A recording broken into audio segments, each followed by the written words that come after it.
Hello students, welcome to RS Group of Schools. I am Gaurav Sharma, your computer teacher. Today we are going to discuss about the topic binary division.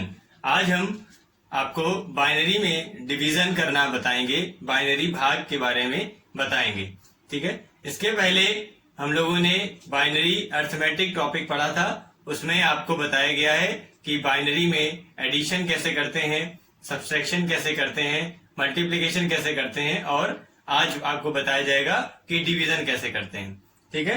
तो हमने यहाँ पर आपको थोड़ा सा revision के तौर पे कुछ यहाँ पर हमने उसकी टेबल्स लिखी हुई हैं बाइनरी की, एडिशन, सब्सट्रैक्शन, मल्टीप्लिकेशन और डिवीजन के लिए। तो थोड़ा सा इसको रिवीजन करते हैं, उसके बाद फिर हम आज डिस्कस करेंगे कि बाइनरी में डिवीजन प्रोसेस किस तरीके से बाइनरी नंबर्स का किया जाता है। तो सबसे पहले हम लोग देखेंगे कि सबसे पहले जो हम लोगों ने देखा था वो था बाइनरी एडिशन, ठीक है। बाइनरी एडिशन में देखिए क्या था, हम लोगों ने देखा था कि नंबर्स को, बाइनरी नंबर्स को ऐड किस तरीके से किया जा सकता है। तो वहां पर आपको बताया गया कि 0 और 1 बाइनरी नंबर्स होते हैं। 0 1 के 4 पॉसिबल कॉम्बिनेशन बन सकते हैं। क्यों बन सकते हैं? क्योंकि 2 की पावर n होगा तो 2 की पावर 2 होगा, तो 4 पॉसिबल कॉम्बिनेशन बनेंगे इसके, ठीक है। तो देखिए 4 कॉम्बिनेशन कौन कौन से बने हैं, एक 0 0 का, एक 0 1 का, एक 1 0 का और एक 1 1 का। इसके अलावा कोई भी अदर पॉसिबल कॉम्बिनेशन नहीं हो सकता है बाइनरी नंबर्स का, ठीक है। तो ये हमने चारों जो पॉसिबल कॉम्बिनेशंस हो सकते थे वो हमने यहाँ पर लिए हुए हैं और उनके रिजल्ट हम देखेंगे। सबसे पहले हम बाइनरी एडिशन में देखेंगे कि बाइनरी एडिशन में देखिए क्या है, 0 में 0 ऐड किया तो 0, 0 में 1 ऐड किया तो 1, 1 में 0 ऐड किया तो 1, और 1 में जब 1 ऐड करते हैं तो आंसर आता है 0 और 1 उसका कैरी होता है। तो इस तरीके से ये हमारा बाइनरी एडिशन का टेबल यहाँ पर दिखा रहा है। इसी के हमने फिर न्यूमेरिकल्स आपको सॉल्व करने के लिए दिए थे, आपने सॉल्व भी किए हैं, उसके रिजल्ट भी आपने मुझको बताए हैं।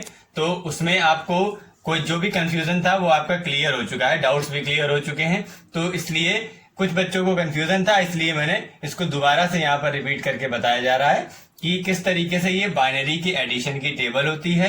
इसके न्यूमेरिकल्स में अभी भी अगर किसी को डाउट हो तो आप अलग से पूछ लीजिएगा।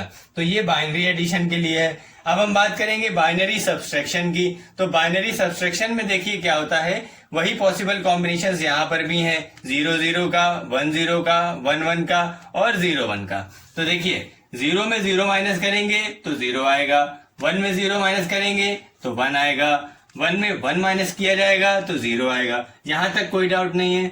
फिर जब 0 में 1 को माइनस किया जाता है तो यहां पर क्या होगा, जैसे कि हम लोग नॉर्मल जब कोई सब्सट्रैक्शन करते हैं, नॉर्मल सब्सट्रैक्शन करते हैं, तो वहां पर अगर 0 में से या छोटी संख्या में से बड़ी संख्या को माइनस करना होता है, सब्सट्रैक्ट करना होता है, तो हम उसके बगल वाली संख्या से बोरो लेते हैं। तो सेम प्रोसेस यहाँ पर भी होगा, क्योंकि 0 जो है वो 1 से छोटा है, तो 0 को 1 से माइनस कराने के लिए हमें एक बोरो लेना पड़ेगा बगल से, उसके साइड, उसके नेक्स्ट वाला जो नंबर होगा वहां से।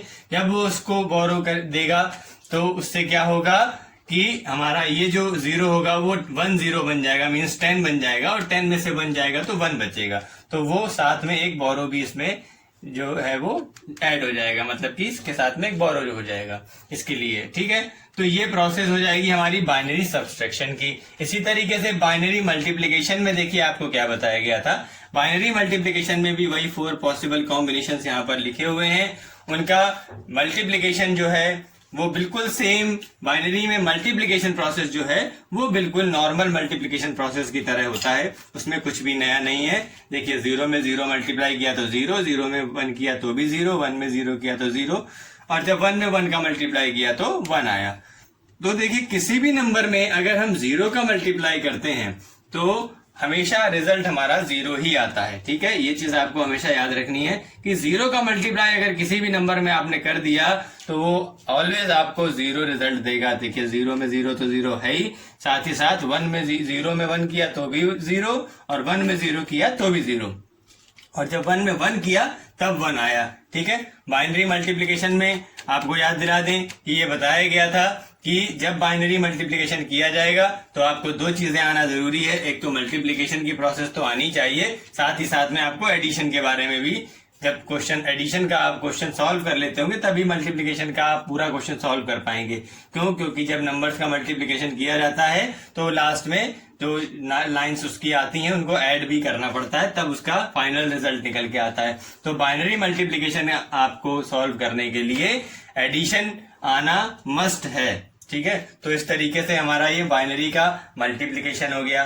इसके बाद में अब हम बात करेंगे यहाँ पर बाइनरी डिवीजन की। तो यहाँ पर हमने उसका एक इसमें पॉसिबल कॉम्बिनेशंस 2 हैं। ठीक है, 2 क्यों है ये अभी हम डिस्कस करेंगे।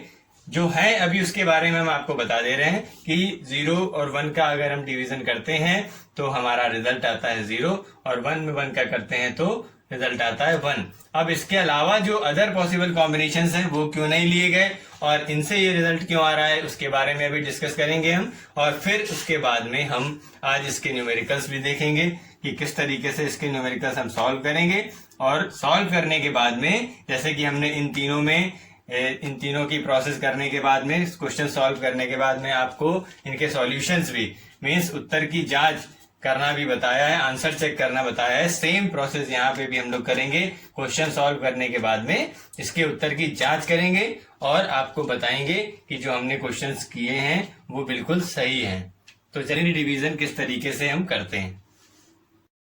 स्टूडेंट्स, अब हम बात करेंगे यहाँ पे बाइनरी डिवीजन की। तो जैसे कि आपको बताया कि यहाँ पर 2 पॉसिबल कॉम्बिनेशंस केवल बनेंगे। ठीक है, अभी तक हम बाइनरी एडिशन, सब्सट्रैक्शन, मल्टीप्लिकेशन में देखते थे कि 4 पॉसिबल कॉम्बिनेशंस बनते थे।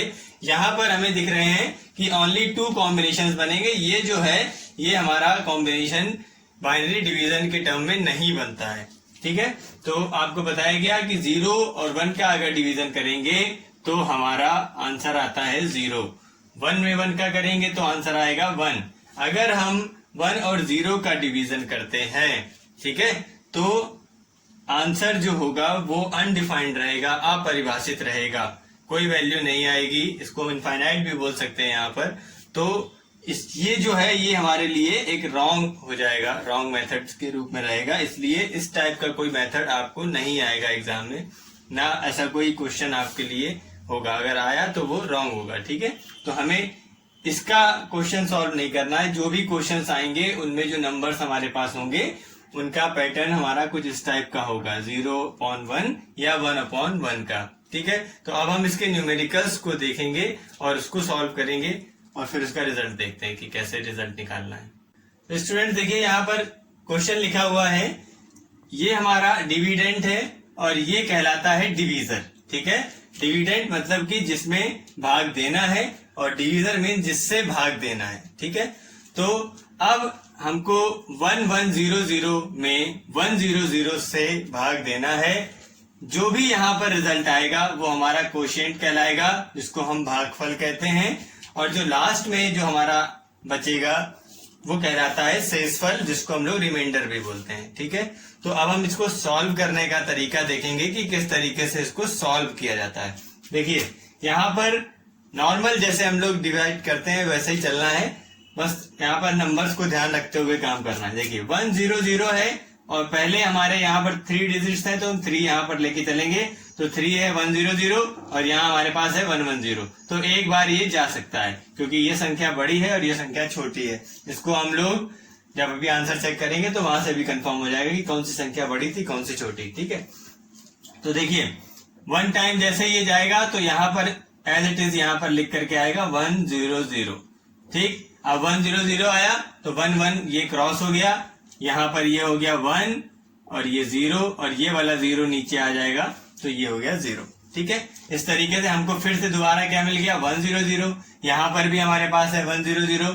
तो कहने का मतलब क्या, एक बार ही फिर से जाएगा और यहाँ पर फिर से 100 लिख जाएगा इसकी वजह से, और ये पूरा का पूरा क्रॉस हो जाएगा। मींस यहाँ पर हमें क्वेश्चन में जो रिमाइंडर प्राप्त हुआ है वो है 0। ठीक है, मतलब कि कोई भी रिमाइंडर हमें नहीं मिला, 0 रिमाइंडर मिला है, शेषफल 0 आया है और भागफल या कोशिएंट जो है हमारा वो आया है 1।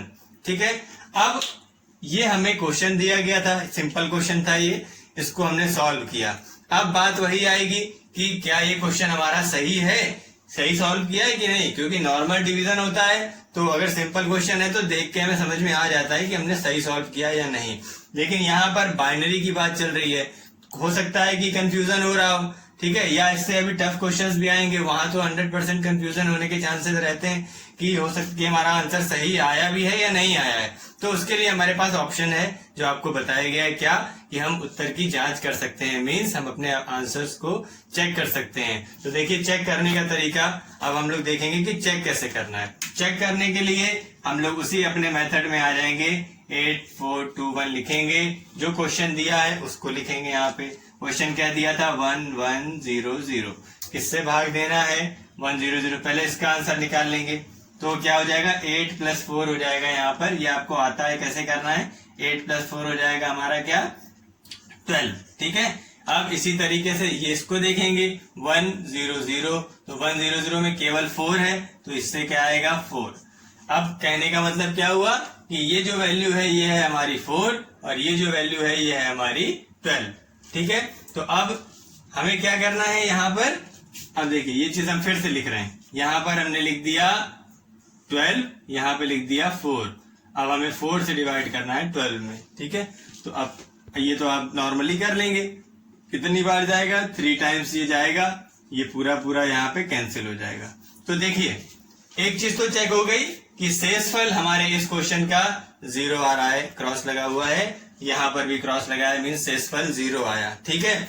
बात आती है कि भागफल की, तो ये चेक करना पड़ेगा कि ये जो हमारा 1 1 आया था बाइनरी में और ये डेसिमल में 3 लिखा है, क्या ये दोनों एक ही होते हैं। तो ये आपको समझ में आ रहा है कि एक ही होते हैं। जिसको समझ में नहीं आ रहा है तो वो यहाँ से समझेगा कि एक होते हैं या नहीं। हम इस 1 1 को उठा के यहाँ पर लिख देंगे अपने 8 4 2 1 के पास में। जैसे ही हमने यहाँ पे 1 1 लिखा, जैसे ही देखिए हमने यहाँ 1 1 लिखा तो तुरंत इसने बता दिया कि ये 3 है। किसने बताया, देखिए 2 के नीचे 1 है और 1 के नीचे 1 है, तो 2 + 1 क्या होगा, 3। क्या होगा इसका रिजल्ट, 3। तो ये आपको बिल्कुल क्लियर हो गया कि जो रिजल्ट आया है ये 1 1 ये बिल्कुल सही आया है। चाहे हम इसको डेसिमल में कन्वर्ट करके सॉल्व करें तो भी यहाँ पर 3 आ रहा है, और अगर बाइनरी में किया था तो 1 1 आया, 1 1 का मीन्स होता है 3, ठीक है। तो ये भी सही हो गया हमारा। और शेषफल, भागफल और शेषफल दोनों ही सेम आए हैं, चाहे हम उसको बाइनरी में सॉल्व कर रहे हैं और चाहे उसको हम किसमें, डेसिमल में सॉल्व कर रहे हैं। दोनों ही सिचुएशन में हमारे जो आंसर्स हैं वो बिल्कुल इक्वल आ रहे हैं। तो इस तरीके से हमारा एक क्वेश्चन हमें बिल्कुल पक्का पता चल गया कि हमारा क्वेश्चन जो है वो बिल्कुल सही है। अब हम एक क्वेश्चन और सॉल्व करेंगे जिससे कि आपको ये क्वेश्चन सॉल्व करने में बहुत ही आसानी आगे होगी और आपको सारे मेथड समझ में आ जाएंगे। फिर हम आपको कुछ क्वेश्चंस देंगे, उसको आप सॉल्व करके बताइएगा। तो चलिए नेक्स्ट क्वेश्चन देखते हैं। देखिए यहाँ पर हम एक दूसरा क्वेश्चन लेके आए हैं, तो ये थोड़ा सा उससे अलग क्वेश्चन है, ठीक है। अब इसका मेथड आपको सॉल्व करने में थोड़ा सा डिफर रहेगा। ये पहले वाला बिल्कुल सिंपल तरीके से सॉल्व हुआ था, इसमें थोड़ा सा आपको नया तरीका देखने को मिलेगा। तो ये 2 मेथड अगर आपको आ गए तो आप सारे क्वेश्चन सॉल्व कर लेंगे लगभग, ठीक है। तो देखिए इसको कैसे सॉल्व करना है। यहाँ पर हमें क्वेश्चन दिया हुआ है, डिविडेंड है, ये हमारा डिवीजर है। इससे हम इसको सॉल्व करेंगे। देखिए किस तरीके से करेंगे। सबसे पहले हमारे पास 1 1 0 3 डिजिट्स हैं, तो हम यहाँ की 3 डिजिट्स को देखेंगे कि इससे छोटी है या बड़ी। ये बड़ी संख्या लग रही है और ये छोटी लग रही है। ये हमको अब देखने से अंदाजा होने लगा है। क्यों? क्योंकि हम लोग 8 4 2 1 मेथड को समझने लगे हैं, ठीक है। नहीं समझ में आ रहा है तो आप एक बार चेक भी करके देख सकते हैं। यहाँ बड़ी संख्या होनी चाहिए, यहाँ छोटी होनी चाहिए, तभी आप इसको डिवाइड करेंगे। अब देखिए क्या किया आपने, ये बड़ी संख्या है, आप इसको एक बार डिवाइड करके देखेंगे। 1 टाइम आपने डिवाइड किया तो यहाँ पर हो गया क्या, देखिए जैसे ही 1 टाइम करेंगे तो 1 का मल्टीप्लाई इसमें होगा, यहाँ पर आ जाएगा 1 1 0। क्या आया, 1 1 0, ठीक है। अब इसको हम माइनस करेंगे तो किस तरीके से, ये 1 में 1 0, 1 में 1 0, ये पूरा यहाँ पर क्रॉस हो गया, 1 में से 0 गया तो 1 बचा, ठीक है। अब देखिए अब हमारे पास में यहाँ पर 1 बचा, ये बगल वाली संख्या अपने आप नीचे आ जाती है, ये सबको पता है। अब 1 0 हो गया, यहाँ पर 3 डिजिट्स थी, यहाँ पर 2 डिजिट्स हैं, ठीक है। तो अब काम अभी नहीं बनेगा, हमें एक संख्या और चाहिए तभी कुछ हो पाएगा। तो हमें ये 1 भी नीचे चाहिए। इसको 1 को नीचे लाने के लिए ऐसा हम अपने नॉर्मल डिवीजन में भी करते हैं, कुछ नया नहीं कर रहे हैं हम। अगर आपको भाग देना या आपको डिवीजन के क्वेश्चन सॉल्व करने आते हैं तो आप इसको समझ रहे होंगे कि ये क्या बताया जा रहा है। क्या बता रहे हैं कि ये 1 जैसे ही यहाँ पर नीचे हम लेकर के आएंगे, ठीक है, इस 1 को नीचे लेकर के आएंगे तो यहाँ पर हमको 0 बढ़ाना पड़ेगा, 0 एक यहाँ पर एक्स्ट्रा 0 लगाना पड़ेगा, तब ये 1 नीचे आएगा। ठीक, इतनी बात समझ में आ गई। अब देखिए अब हुआ क्या कि यहाँ लिखा है 101 और यहाँ लिखा है 110। हमें तो ये देखने में लग रहा है कि ये जो है छोटी संख्या है और ये बड़ी संख्या है, ठीक है। तो हमने अभी आपको बताया यहाँ बड़ी संख्या होनी चाहिए, यहाँ छोटी, तभी काम बनेगा, लेकिन यहाँ उल्टा है। अगर आपको समझ में नहीं आ रहा है कि कैसे लग रहा है कि ये छोटी ये बड़ी, तो इसको आप चेक कर सकते हैं। आपको बताया कैसे चेक करेंगे, 8421 जैसे ही आप यहाँ लिखेंगे तो आप चेक कर लीजिए, देखिए क्या पता चलता है। ये वाली संख्या हमने लिखी 101 जैसे यहाँ पर हम लेकर के आएंगे तो क्या हुआ 415, ये है 5 और ये 110 देखिए क्या है 4 और 2 ये क्या है 6। देखिए हमको देखने में समझ में आ गया था कि ये बड़ी है ये छोटी है, आपको समझ में भी आ गया होगा। जिसको नहीं समझ में आया तो अब क्लियर हो गया क्या कि ये 5 है और ये 6 है। अब 5 और 6 का डिवीजन इस तरीके से नहीं कर सकते कि 5 में 6 का भाग 6 का भाग आप नहीं दे पा रहे, ठीक है, नहीं तो पॉइंट की वैल्यू आने लगेगी। तो अब हमें क्या करना पड़ेगा, हमें बगल से एक संख्या हमारे पास यहाँ पर अभी अवेलेबल है, हम उसको भी यूज कर सकते हैं, ठीक है। तो अब इसको यूज करने के लिए जैसे हमने ये एक्स्ट्रा यूज करी थी तो 0 बढ़ाया था, अब ये भी एक्स्ट्रा मांग रहे हैं तो इसको एक्स्ट्रा मांगने के लिए हमें एक 0 फिर से ऐड करना पड़ेगा, ठीक है। अब हमारे पास ये संख्या बड़ी हो गई और ये छोटी, अब हम डिवीजन कर सकते हैं। एक चीज और सिचुएशन यहाँ पर आपको क्लियर कर दें कि अगर यहाँ पर हमारे पास संख्या ना होती तो हम क्या करते, तो हमारा यही आंसर हो जाता, ठीक है। मतलब कहने का क्या कि ये हमारा क्वोशिएंट हो जाता और ये हमारा रिमाइंडर हो जाता और क्वेश्चन यहीं पे खत्म हो जाता, ठीक है। लेकिन हमारे पास यहाँ पर अवेलेबल थी संख्या तो हमने उसको क्या किया, यहाँ से नीचे उतारा और यहाँ पर 0 बढ़ा दिया। अब हमारे पास क्वेश्चन को सॉल्व करने के लिए एक स्टेप और बढ़ गई। अब हम इसमें 1 टाइम फिर से डिवाइड करेंगे। तो देखिए यहाँ पर इस तरीके से जैसे हमने यहाँ पर 1 इसको यहाँ पर पढ़ाया तो ये 110 यहाँ पे आ जाएगा 110, ठीक है। अब ये 110 जैसे ही आया तो इसको अब इससे माइनस किया जाएगा, माइनस करना आपको आता है। 1 में से 0 गया तो 1 में से 1 गया तो 0। अब यहाँ पर 0 में से 1 माइनस करना है तो बगल वाले से एक बोरो लेगा, जैसे ही बोरो इसको ये देगा तो क्या हो जाएगा, ये 10 हो जाएगा, 10 मतलब 10 में से 1 जाएगा तो यहाँ पे 1 बचेगा और ये 0 बन गया, ठीक है। तो इस तरीके से हमारा ये इससे माइनस होने पे ये रिजल्ट दे रहा है, ठीक है। क्या दे रहा है 101। तो ये हमारा सॉल्व होकर के आ गया, ये आ गया शेषफल, ये आ गया भागफल। अब जैसे पिछले क्वेश्चन में हमने चेक किया था कि उत्तर की जांच हम कर सकते हैं, अपना आंसर चेक कर सकते हैं, सेम सिचुएशन यहाँ पर भी आएगी, सेम तरीके से हम इसको भी आंसर हमारा चेक कर सकते हैं। तो ये काम आप करेंगे, हम नहीं करेंगे, ठीक है। क्यों, आप इसको चेक करके हमको बताएंगे कि ये जो हमने आंसर निकाला है वो सही आया है या नहीं। कैसे चेक करेंगे, आंसर चेक करेंगे आप 8421 मेथड से। पहले इसको और इसको चेंज करेंगे डेसिमल में, फिर डेसिमल नंबर जो आएंगे उनको भाग देंगे और फिर जो रिजल्ट आ रहा होगा वहां पे भी भागफल और शेषफल बचेगा तो भागफल और शेषफल को उसको भी चेंज करेंगे और मैच करेंगे कि इसका भागफल और उसका भागफल डेसिमल का और बाइनरी का सेम है या नहीं, और डेसिमल और बाइनरी का जो ये यहाँ पर शेषफल है, जो रिमाइंडर है, वो सेम आ रहा है या नहीं, ये चीज चेक करेंगे। जब चेक हो जाएगी तो हमें पता चल जाएगा हमारा क्वेश्चन सही है। इस तरीके से आप इन क्वेश्चंस को देखिए, समझिए और इनको याद करिए, इनके मेथड्स को याद करिए, समझने की कोशिश करिए, ताकि आपको जो भी अब एडिशन, सब्सट्रैक्शन, मल्टीप्लिकेशन और डिवीजन चारों मेथड्स आपको बता दिए गए। ये इंपॉर्टेंट टॉपिक है, आपका एग्जाम में पूछा भी जाता है, तो इनको अच्छे से तैयार करिए ताकि आप इसको एग्जाम टाइम पे भी सॉल्व कर पाएं और आगे भी इनका यूज कर पाएं, ठीक है। इनके क्वेश्चंस हम आपको कुछ और अभी देंगे, आपके नोट्स में आपको सेंड करेंगे, तब आप उसको आप सॉल्व करिएगा, ठीक है, और उसका आंसर बताइएगा। और कोई डाउट हो तो फिर पूछिएगा। तब तक के लिए keep studying and be happy always. Thank you.